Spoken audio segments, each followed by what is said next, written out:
आज हम इस वीडियो के अंदर थ्योरम 10.2 सॉल्व करेंगे। उम्मीद है कि आपने 10.1 थ्योरम जो है अच्छे तरीके से देख लिया होगा। अगर आप 10.1 को किसी हद तक भी समझ गए हैं तो ये 10.2 जो है आपको समझना आसान होगा। तो इसके लिए आपने 10.1 जो है थ्योरम पहले देखना है, उसको समझने की कोशिश करनी है और उसके बाद आपने 10.2 को देखना है। तो आइए 10.2 को जो है सॉल्व करते हैं। उससे पहले आपसे गुजारिश है कि अगर आपने हमारे चैनल को सब्सक्राइब नहीं किया तो हमारे चैनल को सब्सक्राइब कर लें, साथ बेल आइकन पर भी क्लिक करें ताकि हर नई आने वाली वीडियोस की नोटिफिकेशन आप तक आसानी से पहुंच सके। आइए देखते हैं कि हमारे पास थ्योरम क्या है। The tangent to a circle and the radial segment joining the point of contact and the centre, यानी यहाँ से लेकर यहाँ सेंटर तक की जो स्टेटमेंट है वो हमारे पास गिवन है। आगे जो हमारे पास स्टेटमेंट है ये हमारे पास टू प्रूव है are perpendicular to each other, यानी इस थ्योरम को हम अपनी ज़बान में कुछ आपको समझाने की कोशिश करूँगा। A tangent to a circle, यानी एक टेंजेंट जो है सर्कल पर, and the radial segment joining the point of contact, यानी एक टेंजेंट और रेडिकल सेगमेंट जो है, रेडियल सेगमेंट जो है एक दूसरे को ज्वाइन करते हैं। कहाँ पर ज्वाइन करते हैं? द पॉइंट ऑफ कांटेक्ट, यानी एक पॉइंट ऑफ कांटेक्ट है जिस पर वो एक दूसरे को ज्वाइन करते हैं। एंड द सेंटर, सेंटर से और सेंटर बी, और परपेंडिकुलर टू ईच अदर, वो एक दूसरे पर क्या है? परपेंडिकुलर हैं, यानी ये हमने प्रूव करना है। तो यहाँ तक अगर बात समझ नहीं आई तो थोड़ा सा डायग्राम को देख लें। तो डायग्राम में जो आपकी स्टेटमेंट को समझने की जो है वो कमी रह गई है वहाँ वो डायग्राम में पूरी हो जाएगी। तो आइए सबसे पहले हम सर्कल ड्रा करेंगे। ये हमने एक सर्कल ड्रा कर लिया।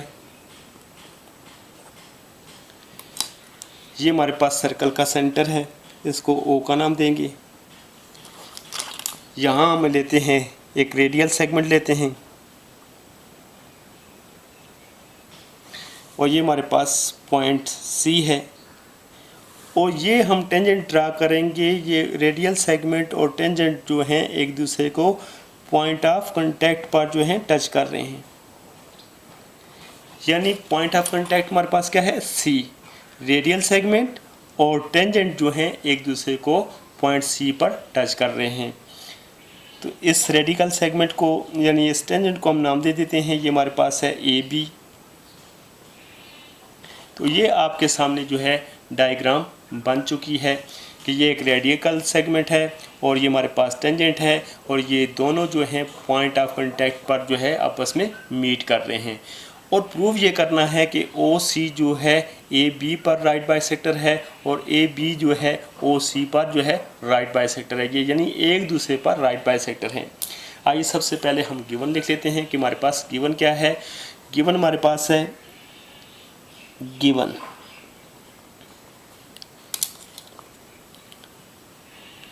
a circle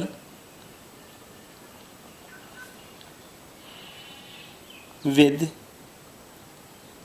center O, एक दायरा जिसका मरकज O है।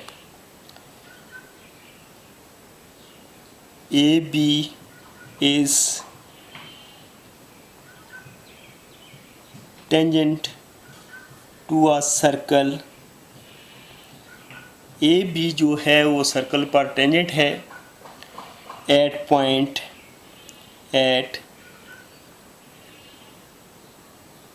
सी पर। ओ सी क्या है? O C is the radial segment, O C is the radial segment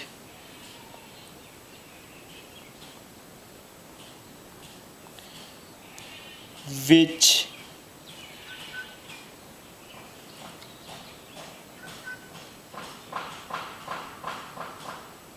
join AB at C, यानी ये हमारे पास ओ सी जो है ये हमारे पास रेडियल सेगमेंट है जो ए बी को सी पर ज्वाइन करती है। और इसके बाद हमारे पास टू प्रूव क्या है, जो प्रूव करना है तो अब लिखेंगे टू प्रूव, यानी पहला स्टेप हमारे पास गिवन था वो हमने लिख लिया कि a circle with centre O, एक दायरा है जिसका मरकज़ ओ है, A B is tangent to a circle at point C, और ए बी जो है ये टेंजेंट है पॉइंट सी पर, और ओ सी इज़ रेडियल सेगमेंट, और ओ सी जो है रेडियल सेगमेंट है विच जॉइन ए बी एट सी, जो ए बी को सी पर जॉइन करता है। सिंपल सी बात थी जो हमने गिवन में लिख दी है। उम्मीद है कि आपको अच्छे तरीके से यहाँ तक समझ आ गया होगा। अब जाते हैं टू प्रूफ की तरफ कि हमें टू प्रूफ क्या करना है। टू प्रूफ ये करना है कि ये एक दूसरे पर जो है परपेंडिकुलर हैं, यानी ए बी जो है वो परपेंडिकुलर है किस पर, ओ सी पर, और ओ सी किस पर है, ए बी पर, यानी ये हमने प्रूव करना है। तो ये हमारे पास है टू प्रूफ। अब तीसरा स्टेप है हमारे पास कंस्ट्रक्शन। तो कंस्ट्रक्शन हम बिल्कुल थ्योरम 10.1 ही की तरह करेंगे।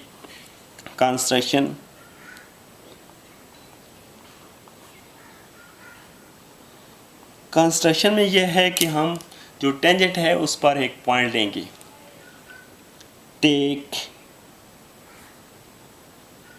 Any point D on A B, यानी हम टेक एनी पॉइंट, एक कोई सा पॉइंट डी लिया ऑन ए बी पर। ये देखें हमने ए बी पर एक पॉइंट ले लिया जिसका नाम डी है, और उसके बाद हमने क्या किया, डी को ओ के साथ या ओ को डी के साथ ज्वाइन कर दिया।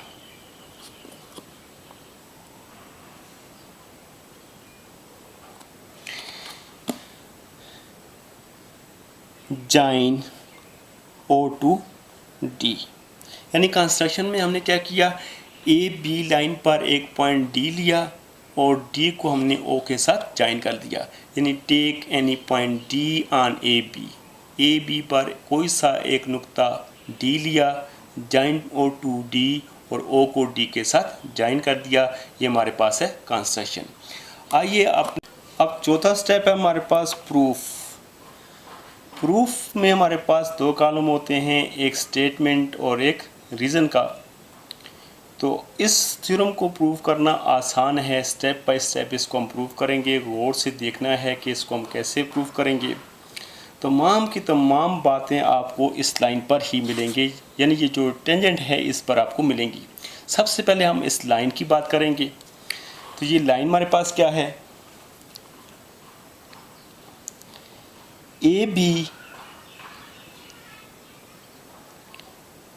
is a tangent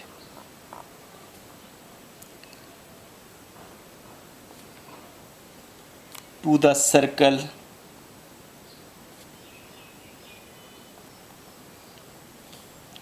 at point C.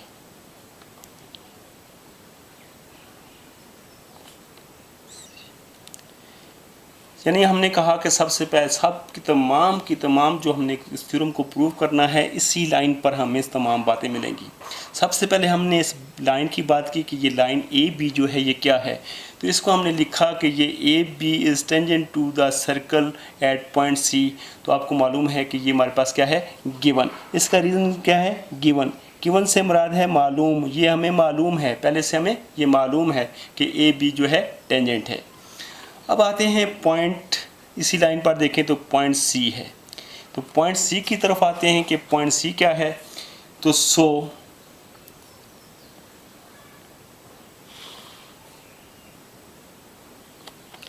C is the only point common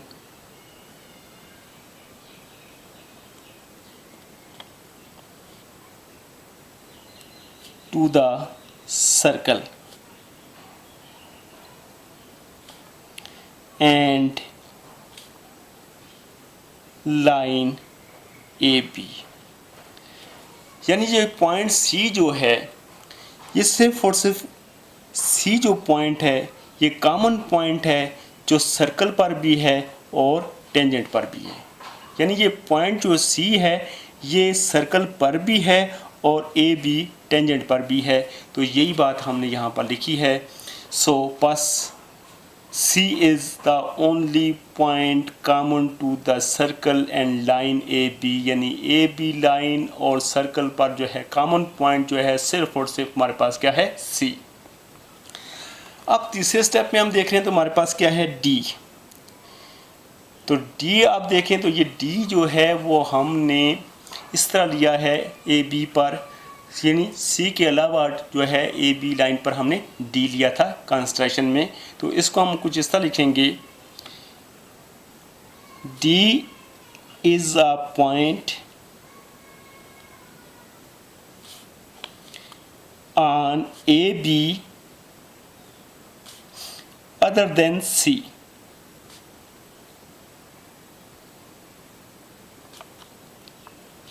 यानी D जो है एक पॉइंट है ए बी पर अदर देन सी, सी के अलावा, क्योंकि सी पहले से जो है सर्कल पर भी है, ए बी लाइन पर भी है, और डी जो पॉइंट है वो ए बी पर है और सी के अलावा है, क्योंकि सी भी ए बी पर ही मौजूद है।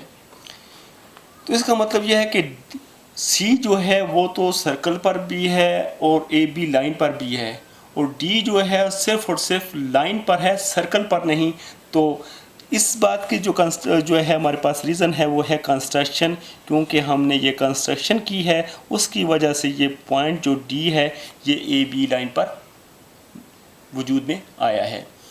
तो अब हम इस साथ ये भी कह सकते हैं कि डी जो है ये ए बी लाइन पर है अदर देन सी के। तो इसका मतलब यह है कि सी जो है सर्कल पर भी है और ए बी लाइन पर भी है, लेकिन डी जो है वो सर्कल पर नहीं है, सिर्फ और सिर्फ जो है ए बी लाइन पर है। तो हम इसको इस तरह लिखेंगे, डी इज एन एक्सटीरियर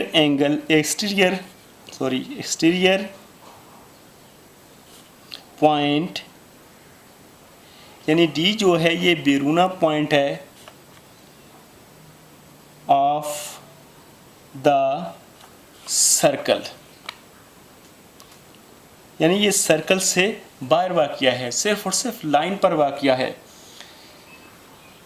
यानी इसका रीज़न हमारे पास क्या होगा, इसका रीज़न यह है कि except C every point of A B is outside the circle.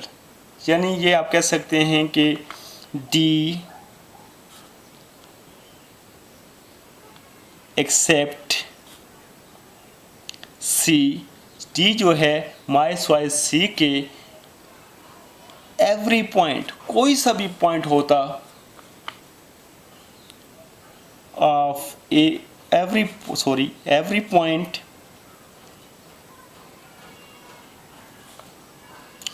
Of A B is outside the circle. यानी इसका रीज़न ये है कि D is an exterior point of the circle, के D जो है सर्कल से बैरूना पॉइंट है, सर्कल पर नहीं है, सर्कल से बाहर है। तो इसकी वजह यह है कि D जो है मास वाइज C के जितने भी अगर पॉइंट लिए जाएं वो तमाम के तमाम जो हैं वो दायरे से बाहर होंगे।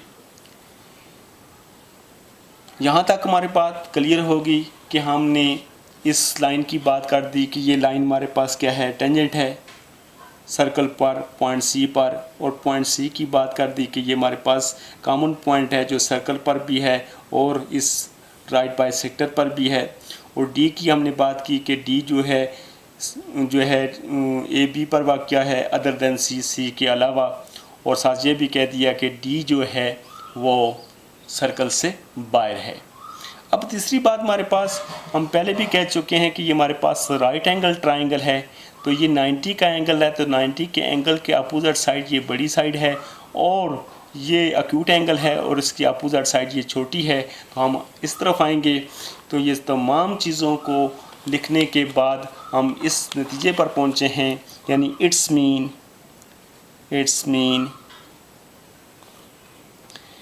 मेजर ओ डी, यानी ओ डी साइड जो है वो ग्रेटर है मेजर ओ सी साइड से।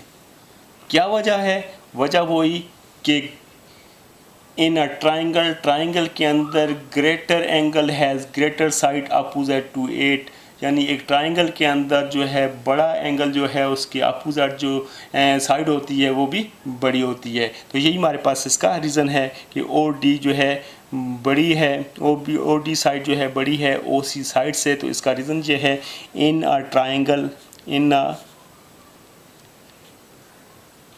एक ट्राइंगल के अंदर greater angle has greater side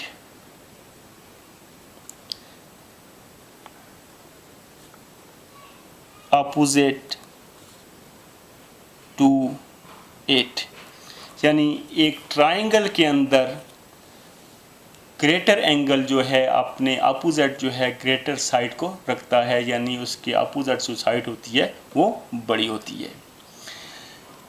अब बात आ गई है कि ये हमारे पास ओ डी साइड जो है ओ सी साइड से बड़ी है, तो इसका मतलब ये है कि ओ सी साइड जो है वो शॉर्टेस्ट डिस्टेंस है। तो हम इसको शो करेंगे, O C is the shortest distance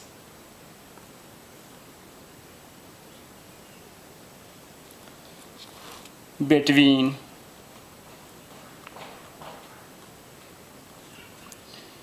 the point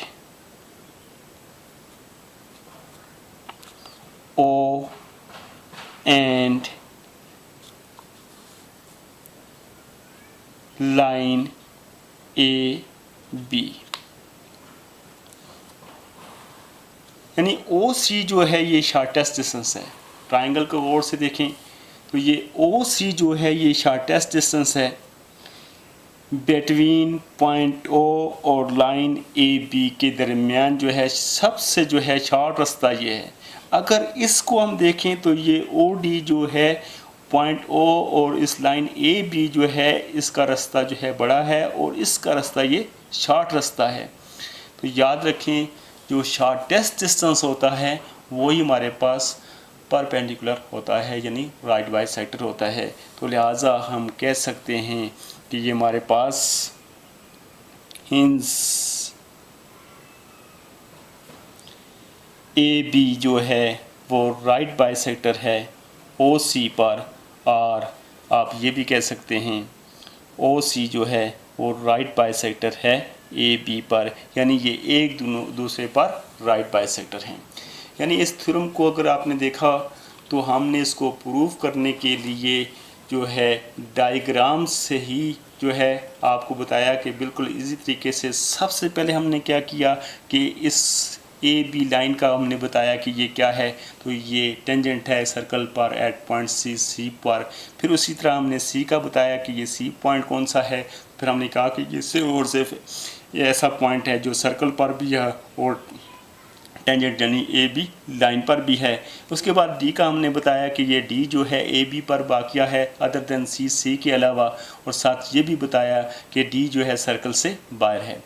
जब ये बातें बताई तो हमें पता चला कि ये जो राइट एंगल ट्राइंगल में जो ओ डी साइड है ये बड़ी साइड है और ओ सी साइड छोटी है। तो इसका रीज़न भी हमने दिया, क्या वजह होती है कि एक ट्राइंगल के अंदर जो बड़ा एंगल होता है उसकी अपोजिट साइड बड़ी होती है।